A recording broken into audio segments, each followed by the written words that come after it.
Today I want to tell you where the bodies are buried. My father and his associates are the most prolific serial murderers in American history, and I believe that they have murdered over 500 people. My father passed away in 2000. His death precipitated the long process of releasing these murderers' toxic grip over my mind and over my life. You can see this in my book. The rest of the serial murderers are still alive. They're still kidnapping, they're still raping, they're still murdering.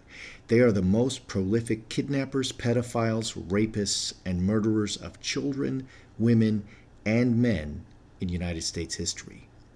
Their methods are so successful that they've spawned at least one other serial killing crew in another state that I am personally aware of. Where are these bodies buried? There are two main locations. Both locations are in Berkeley Springs, West Virginia. I am giving you location number 2 first because the address is shorter. Both addresses may be found online by searching the county clerk's office, Morgan County, West Virginia, here at this location. Bodies will be found scattered all over my father's primary address for 15 years after his retirement. This address is listed as Timber Ridge District, 5.04 acres with improvements. At the red dash on the left, bodies will be found just off of the driveway, just steps inside the tree line. In his later years, he left victims' bodies out in the open, just on top of the ground, hidden only by the thick woods, maybe some leaves on them. He explained to me at least one time that the ground was too hard and he was too old to dig, and someone was coming Saturday to bury them anyway. These incidents were only window dressing for murder attempts on my life. At the red and orange dashes, to the left and the right, most of the bodies will be found directly in front, to the left and the right of the circular dirt drive where there were waist-high burial mounds. At the red dash, behind the basement entrance, my father got lazier and lazier about hiding the bodies and the victims. He laughed when he explained to me that he was accidentally burying the bodies on his neighbor's property. Location number 1 is the 80-acre Whittemire homestead located just behind the Mount Tabor United Methodist Church. This address contains the majority of the bodies buried in West Virginia, and I am an eyewitness to several murders and burials occurring on this property. The property is identified on the deed as instrument number 821791. Recorded on 9/22/2014. This deed is recorded at the office of the clerk of Morgan County, West Virginia, Deed Book 63 at page 267. You can go online yourself at the web address provided and find this same information yourself. Interestingly, my entire life I knew this property as the 80-acre farm, yet the deed clearly states on the last page that it's 49 acres. This is the right location. And if it wasn't so stupid, it would be funny. My father is a pathological liar. I mean, my whole life I've known this property as the 80-acre farm, and it's listed as 49 acres. It's clearly 49 acres. Where are the bodies located? The first body I'd like to highlight for you is the body of the NIST Engineer.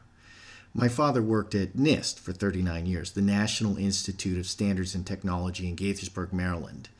And there are many suspicious deaths there. I grew up in Gaithersburg, Maryland, and most, if not all, of the original victims, beginning in the early 1970s, were sourced in Montgomery County, Maryland. My father was a very active murderer for over 40 years.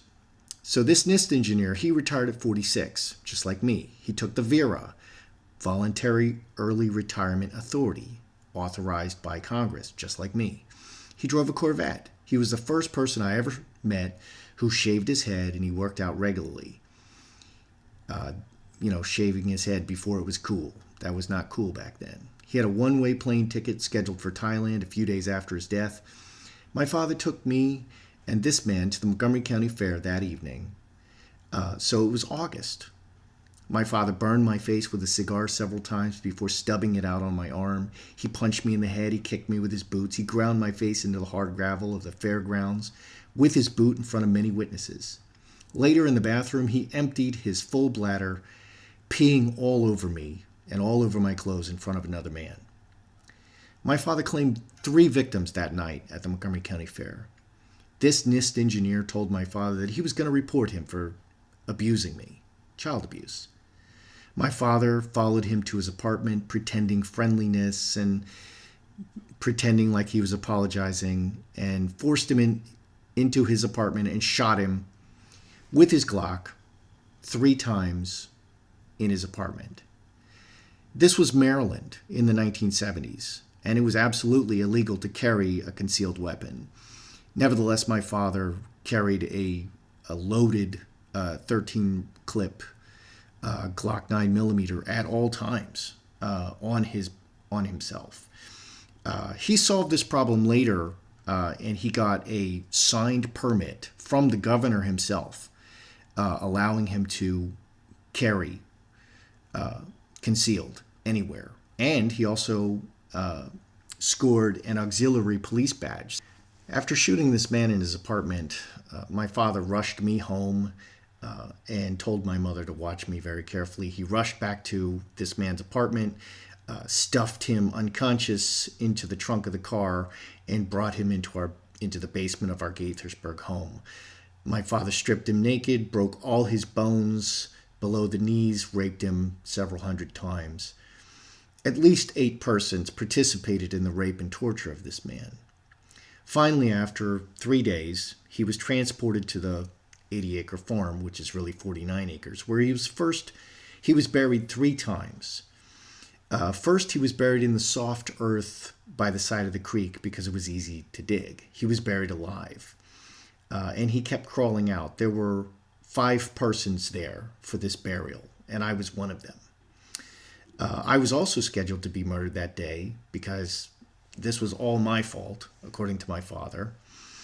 And there was also a vicious dog there. They continued to beat him. They shot him a couple of more times. They stabbed him several more times. They beat him. They broke his teeth. They broke his jaw, all while he lay in the grave. Finally, they cut his penis and balls off and stuck them in his mouth while he was alive. He still didn't die, and he crawled out of the grave again. They raped me at gunpoint and knife point. They set the dog on me. They tried to shoot me about 6 times, but I just kept moving around like a jumping bean. Finally, the dog, quite a large dog, about 85 pounds, bigger than me, it leapt for my throat. We were high up on the 3rd floor balcony, and I knew it was going to bite my throat. So I used its momentum and I tossed it off of the 3rd-story balcony onto the hard rocks, where it bounced and yelped. Arr! I moved to rush down the stairs to smash the dog's head with a rock because I needed to finish that dog off because it was a very serious threat to my safety. But the murderers weren't done with me. Eventually, they gave up trying to murder me a few hours after that, but they continued to starve and beat me mercilessly as they returned me back to Gaithersburg.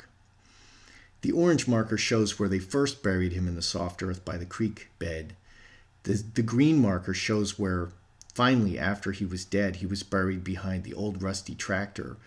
I was actually forced to dig this grave at gunpoint, being beaten, etc. And the red marker shows his final resting place in the center of the barn where he lays right now. This next red marker marks the body of another man buried between the pond and the Mount Tabor Church graveyard in the upper field above the pond.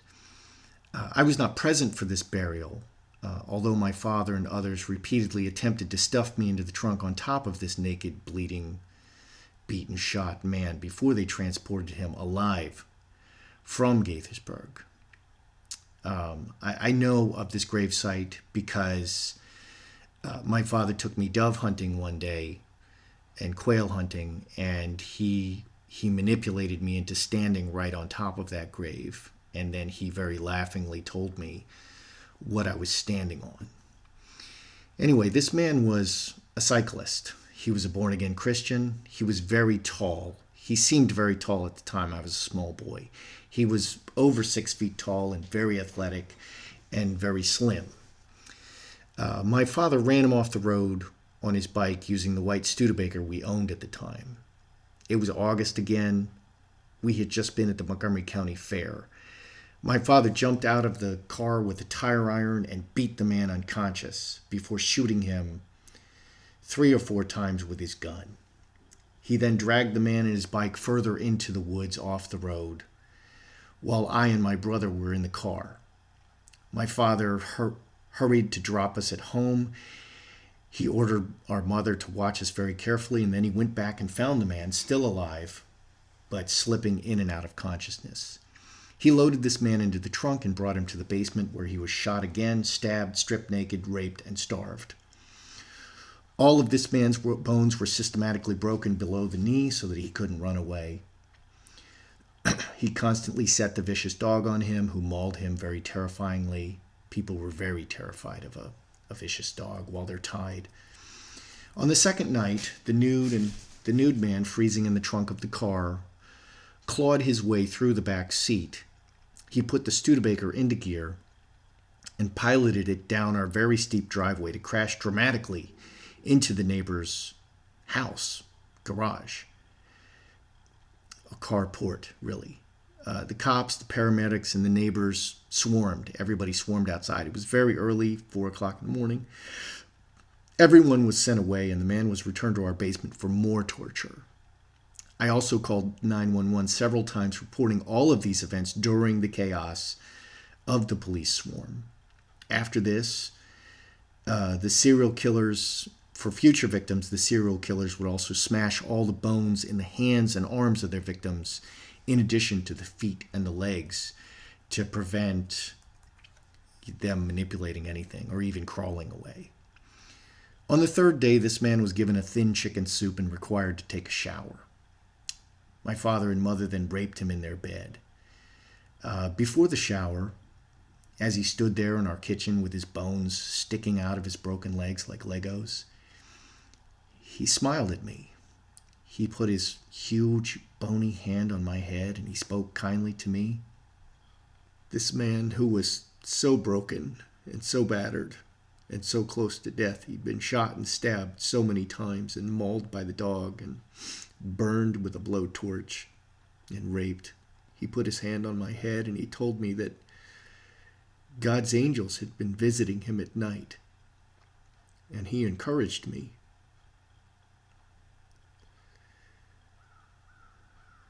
My father stomped his broken legs with his boot and pistol whipped him with his gun and set the dog on him again and forced him into the bedroom. I called 911 again while they raped him in the bed. This is the man buried in the upper field. This third map highlights two sets of bodies that I wish to highlight.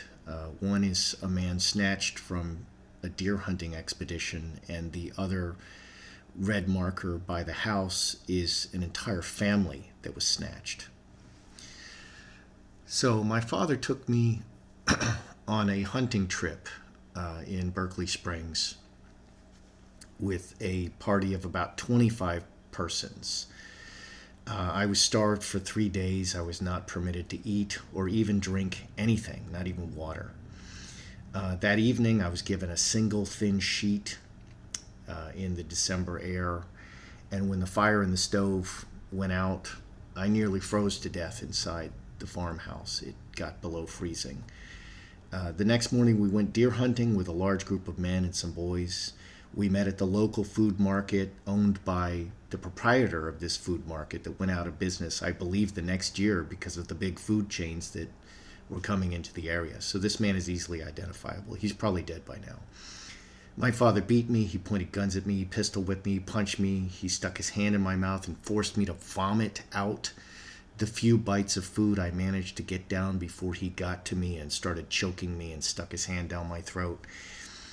He raped me in the store. He kicked me in the balls several times, all in front of dozens of witnesses at this store. Then we went for the deer to come, and then there was a party that would drive the deer. My father stood and waited, and I was one of the drivers because I was young and spry. Anyway, this practice is now illegal in West Virginia. But it was common practice until then, driving the deer and then, shooting them as they go past. I believe I was in like the 9th grade. Anyway, my father, he repeatedly attempted to accidentally shoot me. And he was, he made no efforts to hide this, and he told everybody. Anybody who would listen, he's like, I'm going to kill that boy. And he fired at me a couple of times, barely missing me. So finally, someone called the police. It was this young man, and the young man standing next to my father. So the game warden came and made motions like he was going to arrest my father. He started to put handcuffs on him. So the younger man admitted that he called the police, and he was concerned that my father was abusing me. This young man made the mistake of following us to the farm, the 80 acres, which is really 49 acres. My father was skinning and gutting a deer. So he hung the deer on a hook. That's how you do it, and then you gut it. I don't know if anyone who's ever gutted a deer, it's quite an experience. And the first time you do it, you'll probably throw up. Anyway, so my father, he was gutting the deer. He was forcing me to gut the deer, and and he was, telling me that he was going to put me on that hook and gut me exactly the same way and skin me when this man came along. So this man, said, why are you abusing this boy? He doesn't deserve to be abused like this. So my father shot this man. And another associate my father called, and another associate of his came up, and they stuffed this shot man in the trunk. They stripped him naked. He was tied to a tree in the back there by the red marker. He was chained to a tree, nude, in the snow, all night, because my father didn't have time to rape and murder him. It was a long way. He had to get me back to Gaithersburg, whatnot. And so this man, he froze to death overnight. And my father and his associate, they just laughed and laughed as they described to me how they had to break his arms and legs just to get him back into the trunk because he was so stiff. They claimed 3 victims during that trip. One female who was pregnant. She's buried by the battlefield, by the Manassas battlefield in Virginia, with another associate. They claimed also another man, and they cut the baby out of her while she was alive and screaming. Okay, after raping her and beating her, and they claimed another man. He was a cook in a restaurant, and my father wouldn't let me eat anything. And this is the 3rd day, and I just was passing out because I couldn't even stay awake. I was so weak. And this man surreptitiously fed me some food, and so my father grabbed him, and I never saw him again. I'm not sure where he's buried. He was murdered. I think he's there in the West Virginia property. But that's where all the burial mounds are. That's where the majority of the bodies are buried. Okay, so the second red mark is a house. This man, he confronted my father, saying that he knew about the murders and that he had called the police. His entire family was snatched and buried there at the farm. There are records of an entire family disappearing on Mount Tabor Road around 1980. So I would really like it if somebody wanted to. Location 1, instrument 821791, recorded on 9/22/2014, is located in Berkeley Springs, West Virginia, directly behind the Mount Tabor United Methodist Church on Mount Tabor Road. So coming from Maryland, you go through Berkeley Springs on 522, proceeding south towards the Virginia line. Make a left on Mount Tabor Road, directly across from the Cape Capon State Park.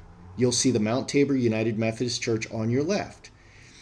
This church and the tiny dirt road leading into our property touches the fence line of the Mount Tabor United Methodist Church. So on one side is is the church property. On the other side is a tiny little creek, and there's this dirt road leading right into the front entrance of the farm property. You can also continue up the Mount Tabor Road as it circles around to the left. All of the land to the left, undeveloped, after the church is our farm property. There are houses on the right, some houses are on the right, but the bodies are mostly located in the back of the property. To arrive at the 5-acre property listed as Timber Ridge District 5.04 acres with improvements, it's less than a mile south on 522 towards the Virginia line. I believe the turnoff is left on Oakland Road, then a left on either 28-1 or continue to follow the Oakland Road up onto the ridge. My father's property is the first or second house on top of the ridge looking down into the valley beneath. It's 5 acres, heavily wooded. Go look! Take pictures of bodies and remains and grave mounds. Post them in the comments. I read all of the comments, and I will make certain that any information you provide gets to the victim. The goal, obviously, is a full investigation and prosecution of these monsters by law enforcement.